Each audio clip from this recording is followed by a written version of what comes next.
We are in the project of Jean Monnet Excellence Chair, the project EUPOLTRANS, and I'm Vakhtang Zaalishvili, the professor of the New Vision University. And my guest today is Mrs. Gasiūnaitė, the deputy head of the State Consumer Protection Authority of Lithuania, and also the expert of the Twinning project for the assistance of the competition agency of Georgia. So today we will talk about the transposition of the EU law and the consumer protection area. Thank you very much for coming, Mrs. Gasiūnaitė, and I would like to ask you several questions regarding your involvement in Twinning project and overall about the transposition level of the EU law into the Georgian legislation. So first of all, I would like to thank you. It's my honor to be here to share my experience. As you presented, I am representative of Lithuania, deputy head and deputy director of the State Consumer Protection Authority of Lithuania, and also head of distance selling division in that institution. So I'm really happy to be here in Georgia. It's not really my first time to share my knowledge. I have already 10 years in consumer law field. It's very evolving, very developing. So my mission here is to share what I know, what I gained during these years, and also to get some inspirement from Georgian colleagues at the same time. So I'm happy to be here, and thank you once again. Okay, let's ask the first question. We could do a sort of introduction in a more generalized way. So you're already more than 1 year here serving as an expert with the Georgian authority and directly dealing with the law currently introduced and quite new for the Georgian reality. And how do you see the level of the transposition so far of the consumer protection law in Georgia? So first of all, you have really a great opportunity to start developing consumer law as a separate human rights area, which is very important.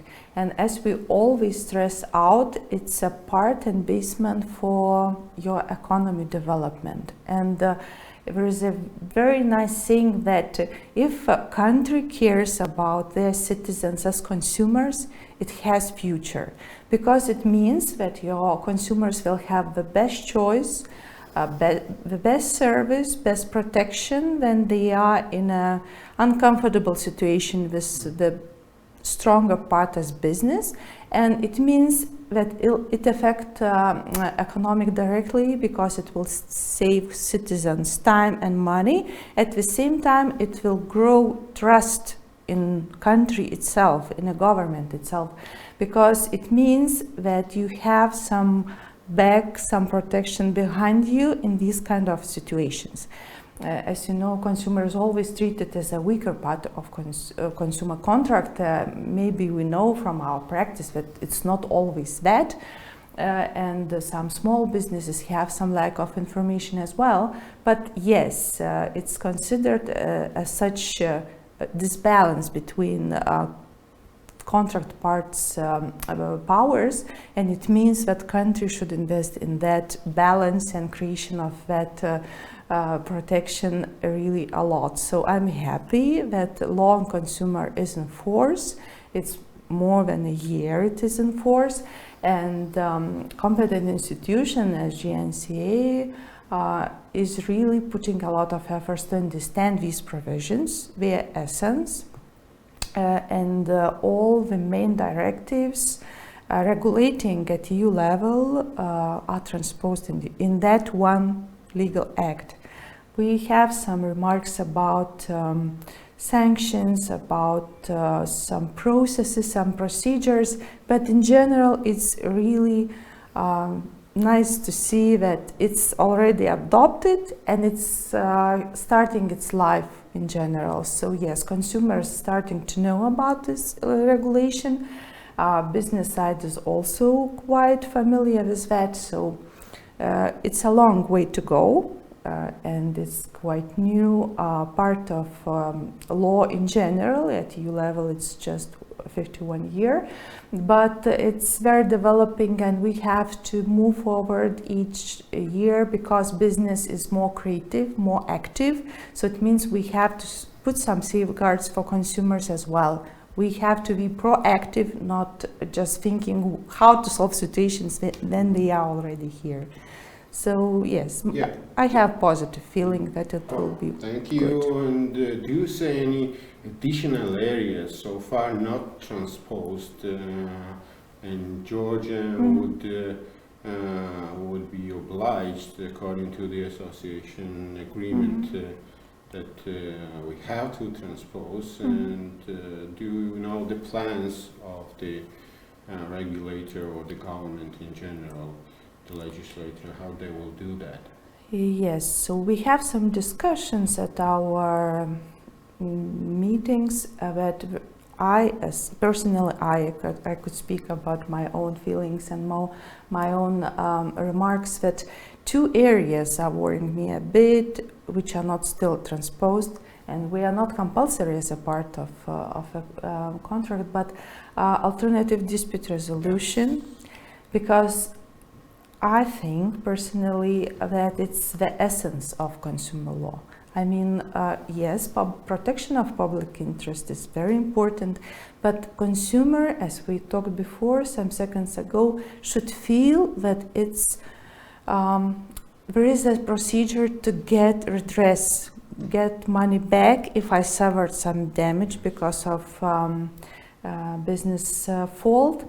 And another area now we are working a lot, it's e-commerce issues, and I know that we are drafting some bylaws, so we are happy to be here. This week we had training about e-commerce issues in general, about kinds of different forms of e-commerce, about consumer protection in that field, how they could adopt and implement some different instruments, and also enforcement. You could have law, the best law ever, written precisely, but without enforcement, without powers, and without your sanctions, without advice and awareness, it's nothing. It's worth really nothing. So our advice is to work on the individual redress instruments, to work on distance selling issues, e-commerce directive, and as well as enforcement in general, especially in monitoring areas, what you do as an institution, what you do as a country in the whole.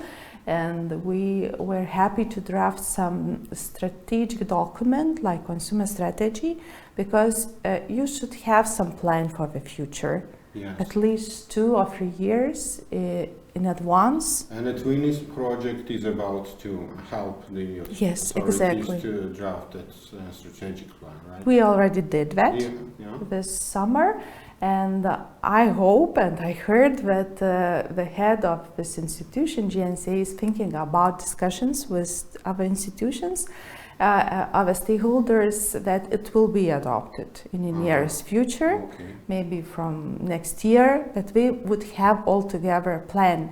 So our vision was to have some interviews with different institutions like veterinary service, like others, like involved ministries like Bank of Georgia, and we understood that all are doing some information in consumer area. They all responded that it's their priority. They want to protect and to safeguard their consumers, but when you do that together, somehow coordinated, it works better. It comes from our experience, national one. So yes, this is our advice. We have this document drafted, involvement of academia, as you are doing now, involvement of NGOs. So I am really happy that this strategic document got some feedback, and the institution has discussions internally. So we are looking forward to see. Nice to hear that. And now I would go to a slightly more general and maybe not too much practical question, but as you represent a country which has done that process about 2 decades ago, you started it in about 2001. That yes, in 2001. Lithuania adopted the special law, right? Right. Here was also the discussions of the style of the implementation of the EU law in Georgia. So there were debates about where to fit those provisions, either in civil code or in a special law, and not quite similar with the Lithuanian one, because I recently saw the provisions, looked through the provisions of your law, and it basically special law. Yeah. It goes with the public law issues, while the private law, contractual law are into the civil code. What is your experience in your country? Did it go well? Of having all those contractual issues protecting the consumer regulated in the codified version of the part of the law, and what do you think? Is it a good choice of Georgia to have a special law and separate in this area from the civil code? Because what the process overall has left is that there are parts in our laws where overlapping. There are product liability issues regulated in 2 separate legal acts. There are unfair contract terms also overlapping, and resolving this conflicts in between these 2 laws, from my practical point of view, is not so easy task.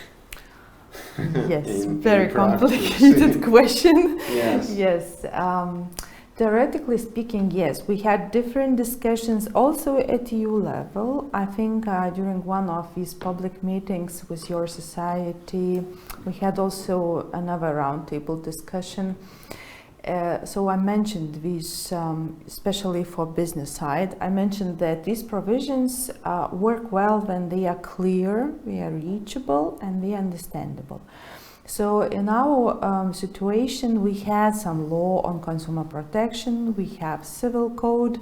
It was also quite a mixture of different things, but as you said, some procedures are considered as protection of public interest, so it means it's administrative law, and it goes, yes, and it goes into separate laws.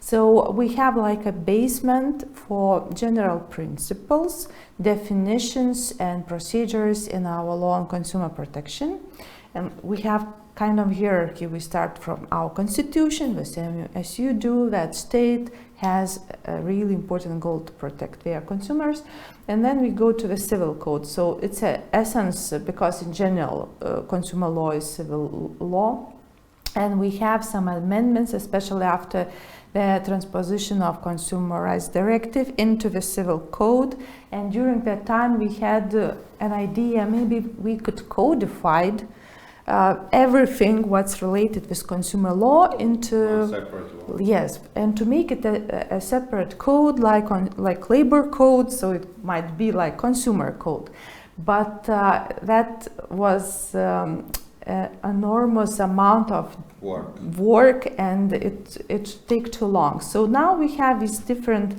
things. Also we have some, as you said, overlapping areas, but then we have this rule to look at the hierarchy of laws, and which is specialized legal instrument, which is just common one. So yes, I mean, it works well that unfair commercial practice directive is transposed into the separate law of unfair commercial practice and advertising, and the majority of consumer protection rules are involved in the civil code. Okay. Yes, then of course we have several bylaws and some regulations where different institutions are involved, like provision of information, or e-commerce directive is also a part of information society issues, so we share that with different institutions as well. So I guess for us it's quite easy to understand where to find the regulations. Every institution knows where to find its own competence in concrete law, but yes, we have some complaints from business side that it would be better to have somewhere in one place, and this is our vision maybe for the future, but once again, it's enormous work. So you tend to say that you may consider the French model as they did it with the separate law, and which is partly true for the Georgian reality. Okay, thank you. The next question would relate to the quite basics for the weaker party protection. Why is the weaker parties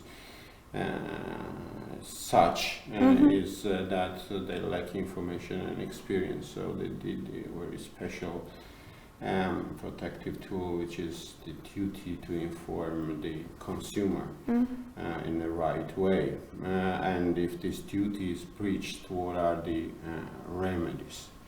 So do you think that this duty in practice is easily implementable, and how hard it is for the regulator in the country to urge the business operator to comply with this duty? What is the practice so far you've seen in the Georgian reality? And the second part of the question is the consequences of the breach is quite complicated, because it goes to the invalidity of the contract, with the mistake, with the fraud and stuff like this, which themselves is not a quite understandable part of the civil code. Do you think that the special remedies should exist in case of breach, which would be more easily understandable for public? Make easy life for the regulator and the stakeholders of the market. Yes, we come back also to the point we mentioned before, that yes, an institution without enforcement instruments is really nothing. I mean, you could have the best law ever. So we are lucky that we have some common approach at EU level to this issue.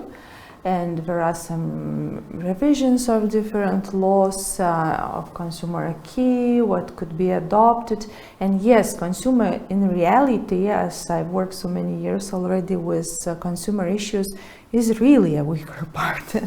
I mean, I don't know why we read contracts after we sign them, but it's, I guess, a huge impact and huge work space for psychology area as well. And we had several trainings to understand consumers' behavior better, as all market is constructed according to these models, how to tackle our desires, our emotions to this way that we would forget that we are lawyers and we should be careful about consumer issues as well as criminal law and others. So yes, consumers, a weaker part, we have to pay a lot of attention still. If you look at the EU agenda, consumer awareness, information and empowerment is still somewhere on that agenda, somewhere not in the first place, but maybe third or the fourth. And it means for institutions that we have to be very active, not proactive, but active, and to take preventive measures. So I could personally say that our business is also better teach by sanctions in many cases and size of these sanctions. Also, reputational damage to their business is also not the last thing they care about, especially big companies. So all our decisions are publicly available, and we use these two instruments. Like, you know, if first of all, we take measures to communicate with business and to explain, because even we are considered as a stronger part of the contract, still they lack a lot of knowledge about consumer rights and instruments implemented in the law. We don't understand how it works, how it should work, because now we have this directive on price indication, and at EU level we have lots of consultations about that, because each country understands these provisions in a different way. So this is really something new, and I could say that our strategy is like this. First of all, you have to teach both consumer business, then you have to monitor what they are doing, then to warn them what kind of consequences they will get in case we breach the law, and then take actions, active actions publicly. So I could say that civil law, or for example consumer law, sets really not high fines, for example for non-delivery of goods bought online, for non-provision of response to consumer request. If it's systematical, you can get just up to 5,000 euros. So for a big company, it's really nothing. We continue on doing that. But we have other instruments like blocking domains. We can, you know, regulate their activity in different ways, go to the court with the protection of public interest, and that really works. But I'm happy that, for example, during this year, 3/4 of this year, 90% of business, when we notice some breach of law, corrected their actions, and just 10% are going to the sanction. So it means that institution is like a university. We have to teach and think how to do that efficiently. So this is the one thing. And then you go to the sanction point, of course, it's size of sanctions, and their, you know, these big amounts really affect them, this business which is not really active in communication in institutions. So yes, I could generalize this thing that first of all, you have to make friends with business, not in corruption side, but I mean to get contact with them. If it doesn't work, you have other side of sanctions, of publicity as well. So recently we had some cases when size of the fine is like 2,200 euros. It's really nothing if you have like 10 million turnover. But this announcement published about that sanction on our as institution's website and circulated in all possible channels, Facebook, Instagram, all biggest websites, is effective measure. So usually after these sanctions, we go to the court. We would like to be sure if we got the sanction really according to the law and procedures. We are happy with that, because case law is also very useful for the institution for the development of the law. So yes, and these are our now priorities: teach and then punish if you can't get the right answer from the business. Yeah, okay. Actually, the second part, if you there was debates between the academicians to have the individual remedies of the consumer, not the public law remedies like regulator warns or fines or takes another actions against the business in case of the breach, but the individual remedy for the consumer. Once I get the product and I was not informed properly what I could do, again, it could go to the general remedies for the civil, which are quite complex. So the debates were about whether to introduce a very clear rights for the consumers in case of the breach of information duty, parallel to those general provisions which already exist, which will be clearer than the complicated rules of the civil code. What do you think about it? Because we had also the advice from the foreign experts when drafting our law to introduce the model rules that they had already produced in Europe, not satisfactory for all the EU countries, but they still proposed it to us, but then the legislator refrained to include those rules into the I could understand why it was done, because first of all you have to get the basement, to get the start, to get some involvement with consumer law. What does it mean in general? Because it was, I guess, the model in Lithuania as well. We started our individual case handling procedures in 2006-05. And it was a few years, because still I remember a time it was like 13 people in the office. And of course you can't cover all country, you can't start investigating cases when you have no resources and maybe no experience. What does that really mean?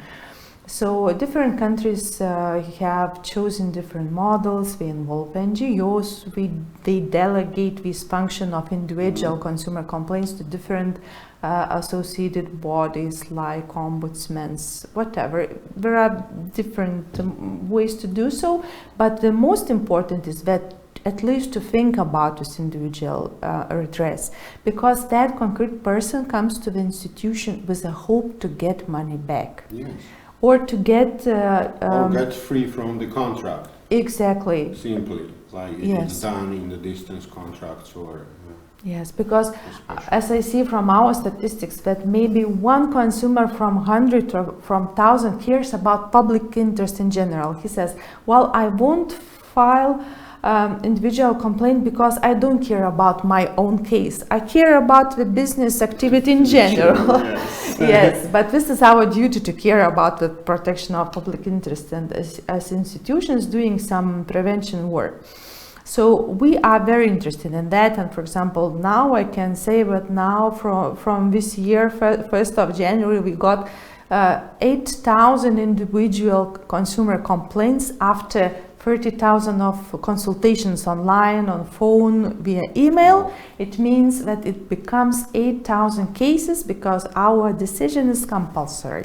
It's the same, it's out of court resolution, but still it's compulsory to so both parties. How it goes? Did you resolve something and one can appeal it to the court?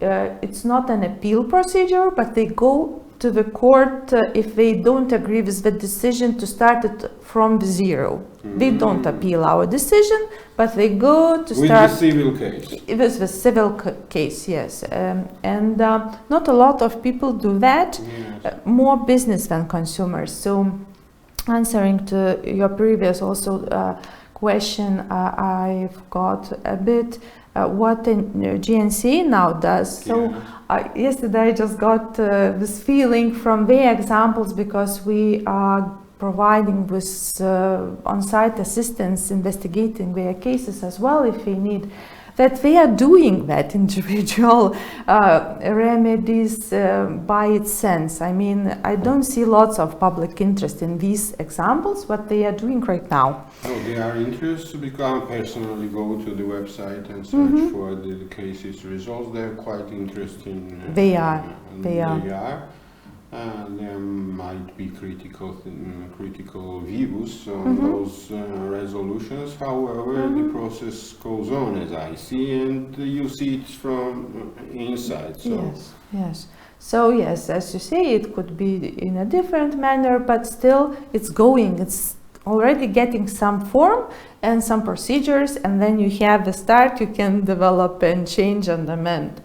So yes, we took quite a long time because at the beginning this individual process was a decision of the institution was not compulsory. When we have it's purely owned by the state, no business is very interested to create, for example, associated bodies or other things, because state pays for the dispute resolution. It's very comfortable, yes? You don't have to invest in that, but I see lots of Scandinavian examples when we have these mediation bodies and we solve that very easily, quickly, etc. So now we have at this stage that our decision is compulsory, and business is more afraid about that, because if you don't pay, you go to the belly and you get money back. Directly enforceable. Yes, after 30 days. Yes. Exactly. So consumers are happy about that, but their wish is that I could go directly right now after receiving the consumer complaint to the company and get this money for him or her. That would be perfect. Yeah, okay. People call online and say, please go now to the company and ask that, this remedy for me. So yes, we have these jokes and people expect this kind of help, but I guess that in law procedure is not really possible. But yes. Okay. So the last question, would you shortly answer me about the product liability system? How do you see that? Because it actually transposed in the EU directive product liability was transposed in the civil code in mid of the 2000s. In Georgia, then it was supplemented with the separate code after the abolition of the old consumer protection law, and there is sort of overlapping in relation to the property damages. So it's quite well regulated with the damage of the health and the life. Yes. In the civil code, but in special rules there is the upper threshold of 300 lari, and below 300 lari there is no restitution. So how do you see that problem, if you have noticed that? I'm happy that we are starting another twinning project, especially for that, for product safety, for liability, for market surveillance, because we are happy that we have at our institution, State Consumer Rights Protection Authority, we have both functions, and consumer side and market surveillance in non-food products. So it means that when we investigate the case, we always have this really broad understanding of the market, because I could warn my colleagues working with market surveillance that this person bought unsafe toy, please go and check, because I see some already features that it's not according to the requirements. It's very sensitive.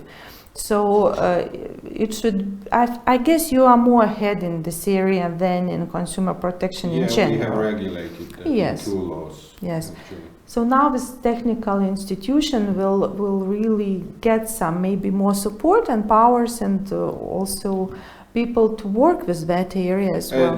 Were there any, I haven't noticed in the list of the publishing of those resolutions on the agency's website, were there any cases with the product liability? No, when we discuss with GNCA, we always, I feel, start to avoid this area, because we don't have enough of expertise yet, and they just maybe more work theoretically, not going into these liability issues. Defective goods as well. So we talked yesterday more about guarantees, what's the difference between these terms, but not about quality in general. So I think it's also a very interesting thing to do, also at EU level. As far as I know, I'm not a really expert in this field, but as I worked a bit with market surveillance divisions in our institution before, so I know that they have some common understanding about some risk assessment. So if you make that area stronger, it works very well. And of course, you should get this remedy issue if you suffered from that product. then you should get this individual complaint form. And of course, imposing sanctions for business. If you place unsafe good on the market, you must get some responsibility as well. So I think it will work together. These institutions should really cooperate a lot. Okay. So if you have anything to add from your side that you have noticed during your project with the agency and like to address in our interview, please feel free to do that. Okay, so I could say, as I say each time I meet my colleagues, that I am grateful that they are so enthusiastic, that they are so full of interest and willingness to know this kind of law better, which is really complicated. We have different directions, even at EU level, Scandinavian, French, German, whatever. So you can learn from different angles to that, choose the best one, because we have all possibilities to gain that knowledge. And I'm happy that we involve them into the International Consumer Protection Network as well, where all countries of the world are represented there, and they can learn from their experience as well. So I could say that I'm happy what I see. I'm happy to come each time here because I know that my knowledge, the one I have, it's valuable for them, and maybe it can help them to solve concrete daily things. So I wish them all the best and hope that Georgian consumer law will grow also with your input as well. Yeah, okay. Let me thank you again. It's really appreciated that you had time to give us for that interview, and I'm sure that we could cooperate further. Madlova. Madlova.